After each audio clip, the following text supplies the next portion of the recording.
Assalamualaikum warahmatullahi wabarakatuh. Shalom, Om Swastiastu, Namo Buddhaya, Salam Kebajikan.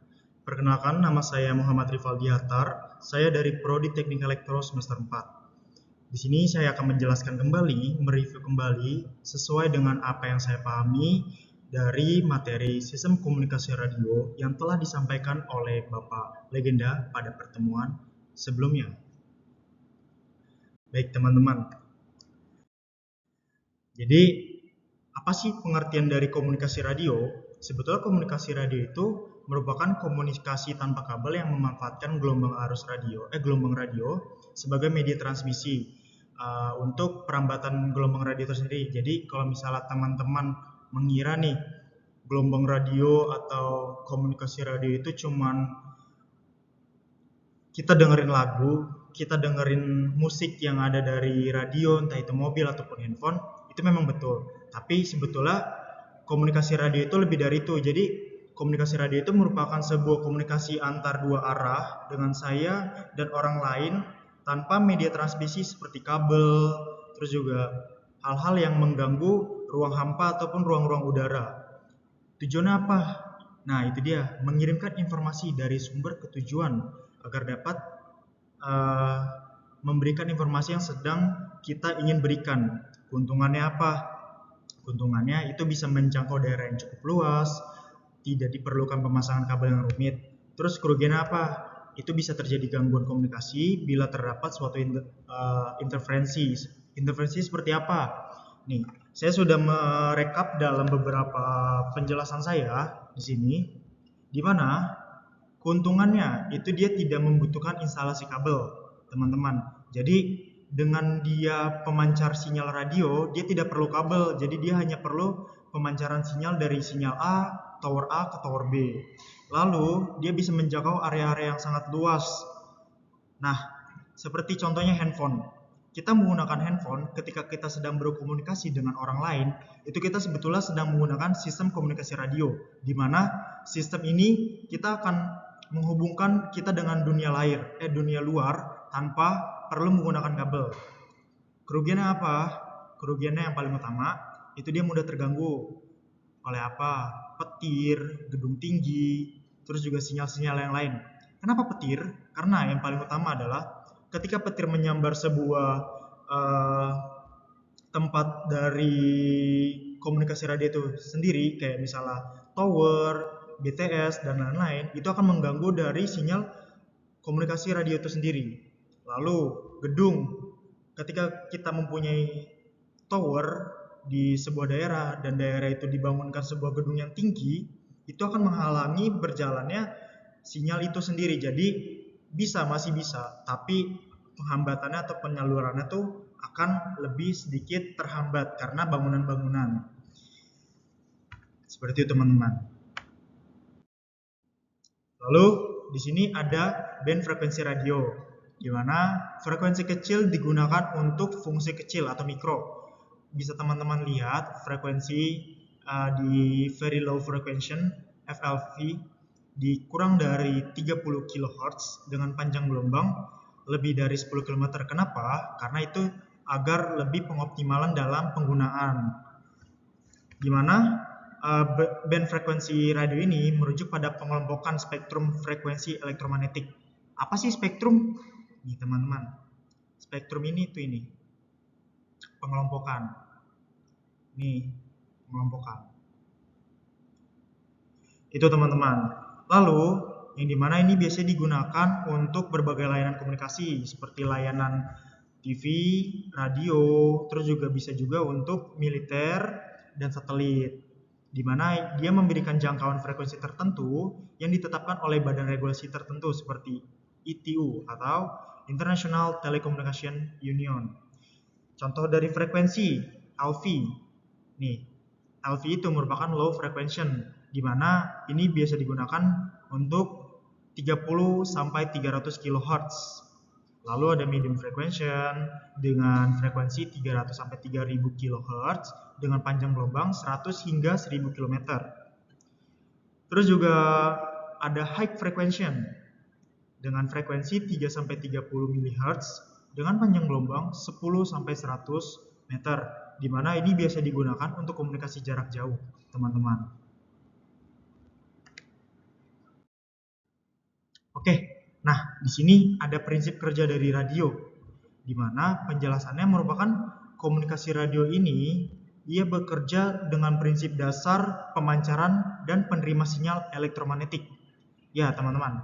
Jadi di sini kita pancarin, lalu akan diterima ke sini. Di mana sebagai TX ini kan dia mengubah informasi menjadi sinyal radio. Kenapa? Karena ketika TX memberikan informasi, RX akan memberikan dan mengambil sinyal radio lalu mengembalikannya menjadi informasi yang asli. Itu teman-teman. Jadi ketika TX memberikan, RX akan mengambil sinyal dari TX lalu memberikan informasinya menjadi informasi yang asli.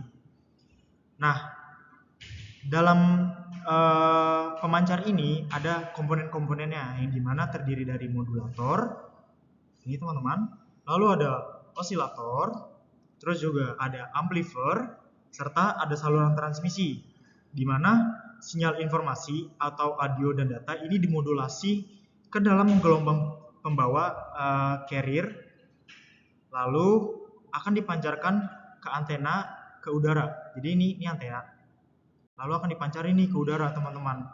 Dipancarin ke udara dan akan ditangkap oleh RX. Kemudian akan ditangkap oleh penerima, ya ini penerima sinyal dari antena RX. Seperti itu, teman-teman. Oke, next selanjutnya di sini ada bagian dari TX dan RX, di mana pemancar itu disebutnya dengan TX dan penerima disebutnya dengan RX. Oke, nah modulator ini berfungsi untuk mengubah sinyal informasi, misalnya suara nih yang saya berikan suara itu ke dalam bentuk sinyal. Nggak semerta-merta apa yang saya jelaskan, apa yang saya berikan, suara saya ini bisa langsung diterima oleh komputer ataupun komponen-komponen itu, teman-teman. Nah, terus juga ada osilator. Osilator itu menghasilkan sebuah frekuensi carrier. Dia menghasilkan sebuah frekuensi-frekuensi tertentu untuk memberikan sebuah sinyal-sinyal. Lalu juga ada amplifier, dia untuk memperkuat sinyal. Setelah juga ada antena pemancar, di mana dia itu berfungsi untuk mengubah sinyal listrik menjadi gelombang elektromagnetik. Seperti itu, teman-teman. Lalu juga di sini ada penerima RX. Dia ada antena penerima yang dimana dia berfungsi sebagai penangkap sinyal yang dipancarkan oleh antena pemancar. Di mana dia akan menangkap sinyal radio dari udara, lalu akan diperkuat oleh amplifier. Amplifier akan memperkuat sinyal yang lemah yang setelah diterima dari antena, lalu demodulator akan mengambil kembali nih informasi dari sinyal carrier itu sendiri, serta ada output. Nah, setelah dari rangkaian dari antena ke amplifier, lalu dari amplifier ke demodulator akan output itu menjadi sebuah misalnya speaker. Nih, ini yang teman-teman dengar akan menjadi sebuah suara seperti itu. Lalu nextnya ada modulator. Nah, gimana? Modulator itu berfungsi untuk memodifikasi sinyal pembawa atau carrier nih dari osilator sesuai dengan sistem modulasi yang digunakan, pemodulasian gitu. Bedanya modulator dengan yang sebelumnya, di mana yang satunya itu merupakan gabungan gitu, teman-teman. RX dan TX itu sama saja dengan modulator. Bedanya RX dan TX itu suatu penggabungan komponen. Lalu di modulator ini alat yang digunakan untuk modulasi disebut dengan modulator. Alat yang melakukan demodulasi disebut dengan demodulator. Sedangkan alat yang bisa melakukan keduanya adalah modem. Jadi modem ini penggabungan dari demodulator dan modulator. Contohnya apa sih? Balance modulator. Terus juga ada modulator dengan dioda varaktor. Seperti itu, teman-teman. Next. Nah, di sini ada demodulator detektor. Sebetulnya fungsi dari slide sebelumnya itu sama saja, di mana fungsi keduanya itu sama, tapi yang satunya itu mengubah dari analog menjadi digital, sedangkan ini mengubah digital menjadi analog, di mana ia berfungsi sebagai alat untuk mendapatkan informasi yang terkandung dalam sinyal carrier termodulasi. Lalu juga rangkaian demodulator ini tergantung jenis modulasi yang kita gunakan. Serta contoh dalam perangkaiannya itu ada envelope detector, quadrant detector, terus juga ada ratio detector, serta ada slope detector dan lain-lainnya. Nah, di sini kita masuk ke dalam bagian dari osilator, di mana osilator ini berfungsi sebagai pembangkit sinyal atau pembawa sinyal. Nah, kalau teman-teman nggak tahu apa itu carrier, sebetulnya carrier itu adalah osilator, ya, pemancar ya, dia teman-teman, dia pemancar. Jenis-jenis osilator itu banyak, osilator umpan balik, osilator penggeser fase, osilator AC, Tadal atau tune, ada osilator Hartley, Colpitts, dan teman-teman bisa lihat di mana osilator merupakan sumber awal sinyal dengan frekuensi tinggi yang stabil, lalu digunakan untuk menghasilkan carrier wave. Tanpa osilator ini tidak akan ada pembawa sinyal yang untuk dimodulasi, teman-teman. Seperti itu. Jenis-jenis apa tadi? Nah, ada feedback osilator atau umpan balik, lalu ada LC tune osilator, Hartley, Colpitts, dan Clap. Lalu ada crystal oscillator yang paling stabil nih. Dia paling stabil karena menggunakan bahan kristal, teman-teman. Seperti itu. Ini ya, teman-teman. Nah, ini dia salah satu komponen yang paling stabil. Kenapa? Karena dia menggunakan sebuah komponen kristal yang memang kristal itu merupakan komponen yang paling kuat. Itu, teman-teman. Oke, lalu di sini ada amplifier, di mana dia berfungsi memberikan penguatan sinyal terhadap sinyal nih, teman-teman. Yang dimana pada penerima dia dapat berfungsi sebagai filter karena karakteristiknya ini dia dapat memfilter noise ya. Lalu juga pada pemancar ini dia berfungsi menghilangkan harmonisa, itu noise. Terus juga dia responsnya mirip dengan frekuensi band pass filter. Dengan apa yang sudah saya catat, di mana penguat dari amplifier ini dia bertugas untuk menaikkan level daya sinyal agar sinyal dapat dipancarkan lebih jauh atau dapat diterima dengan baik. Jadi kalau misalnya teman-teman memberikan sinyal A ke B, ini amplifier ini dia sebagai penguat sinyal tersebut agar sinyal tersebut ini lebih stabil. Terus juga di pemancar ini biasanya digunakan sebelum antena agar sinyal kuat. Terus juga di penerima memperkuat sinyal lemah agar bisa diproses, serta dia juga dapat berfungsi sebagai filter band pass untuk membatasi sinyal yang masuk hanya di frekuensi tertentu.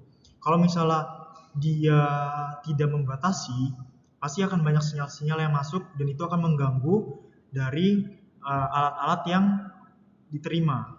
Seperti itu, teman-teman. Lalu di sini ada antena, di mana dia berfungsi untuk mengubah sinyal listrik menjadi gelombang elektromagnetik, begitupun sebaliknya. Serta antena juga memiliki pola radiasi atau disebut dengan arah pancaran sinyal. Nah, jenis-jenis antena ini antara lain ada dipole, terus ada loop, terus ada Yagi, terus ada parabolik dan helical. Di mana Yagi ini berfungsi agar arahnya sesuai dan dapat digunakan dengan maksimal di segala medan. Nih, contohnya seperti ini, teman-teman. Yang sudah saya gambar, ini kan ada biru-biru, ini sebuah sinyal, ibaratnya ini tower. Nah, ini Oke, lalu di sini ada saluran transmisi, di mana agar daya sinyal yang dipancarkan itu bisa didapatkan secara maksimal. Maka impedansi output rangkaian pemancar dengan impedansi karakteristik saluran transmisi serta impedansi beban itu harus sama atau match. Terus juga jika bebannya tidak sama nih, teman-teman, maka akan terjadi gelombang pantul atau yang disebut dengan SWR.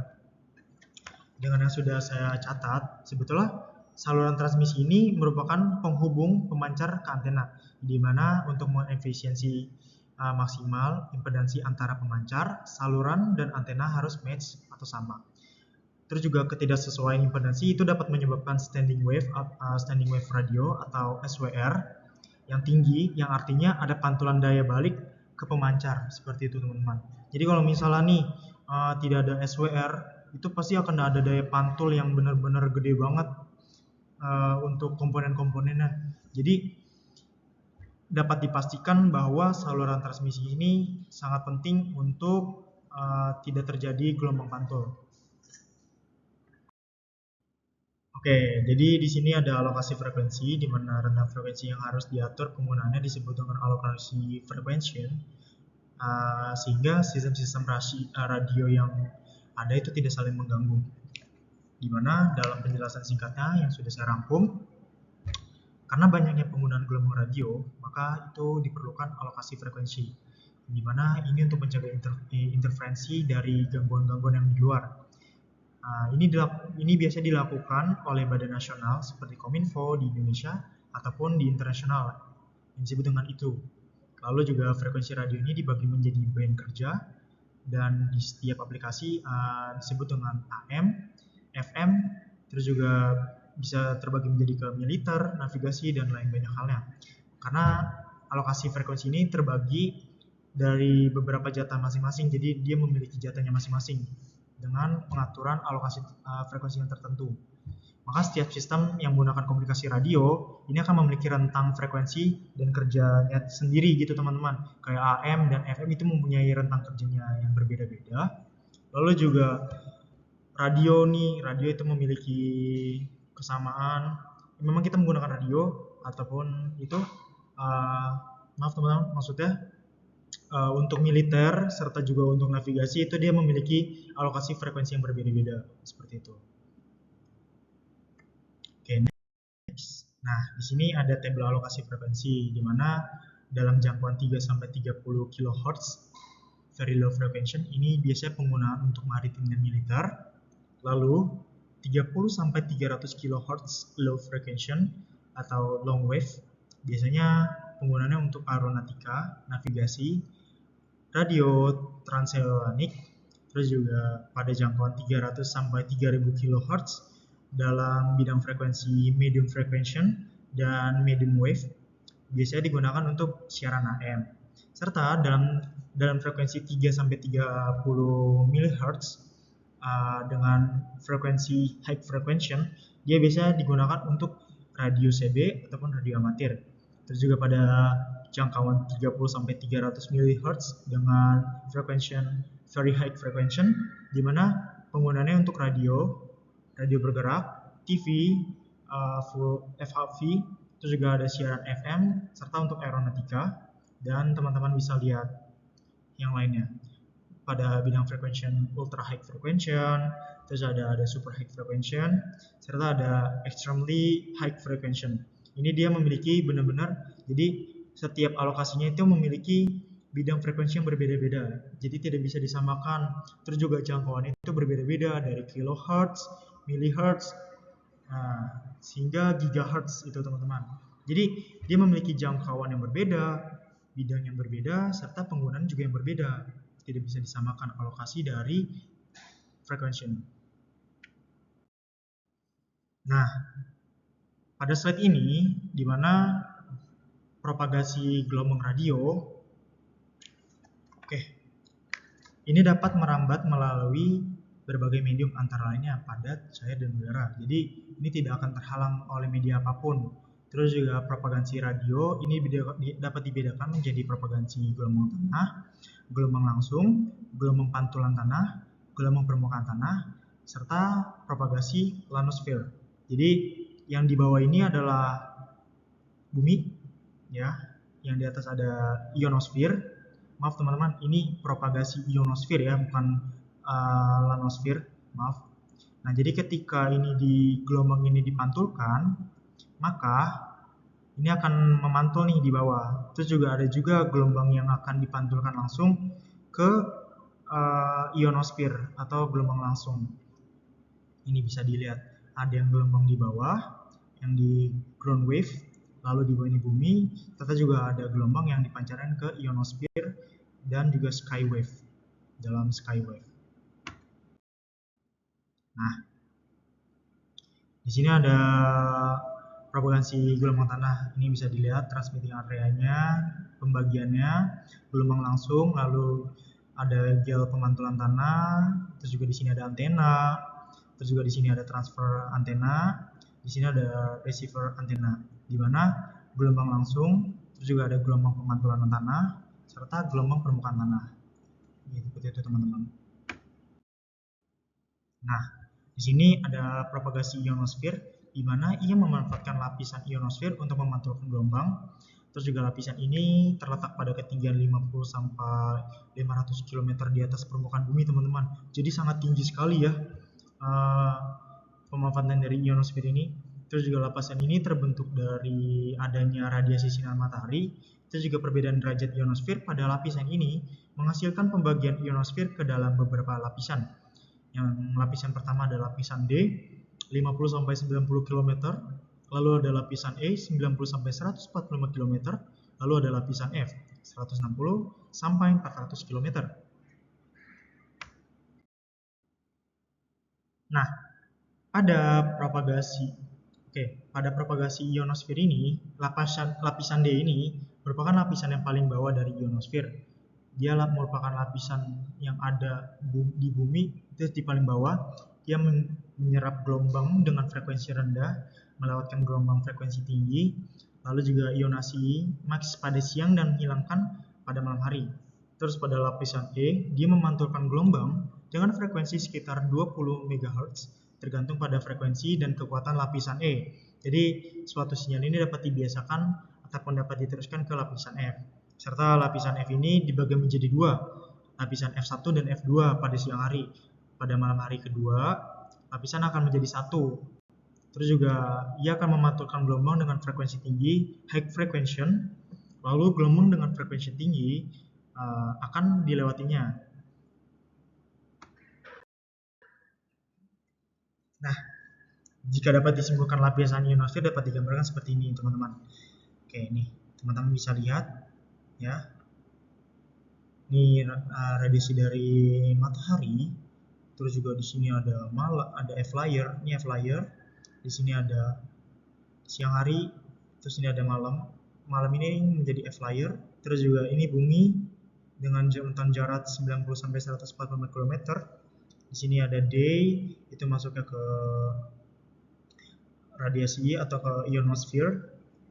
Nah, seperti itu teman-teman, kalau bisa digambarin dalam gambar seperti ini. Lalu pada slide ini frekuensi yang dipantulkan oleh ionosfer itu dapat digambarkan seperti ini. Dengan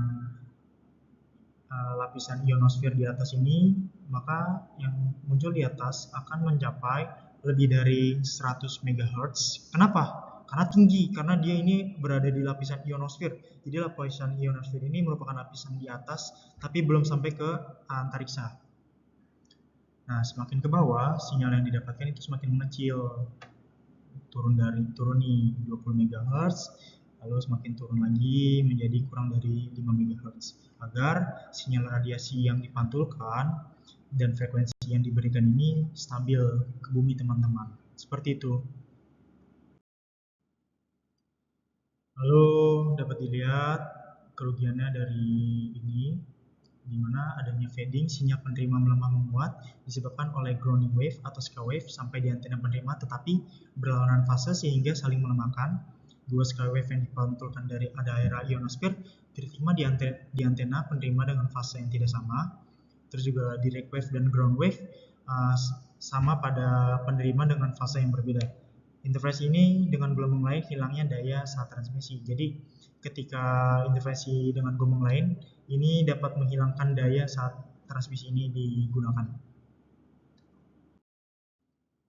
Lalu antena dalam komunikasi radio gelombang radio.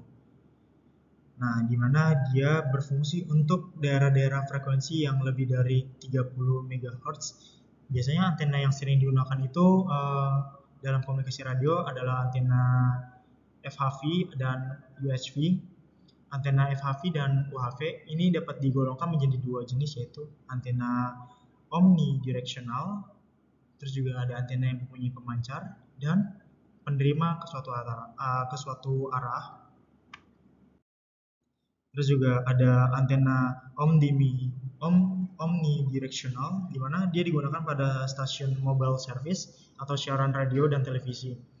Antena omnidirectional dapat dibedakan menjadi dua, yaitu antena omnidirectional dengan polarisasi vertikal, terus juga antena omnidirectional dengan polarisasi horizontal.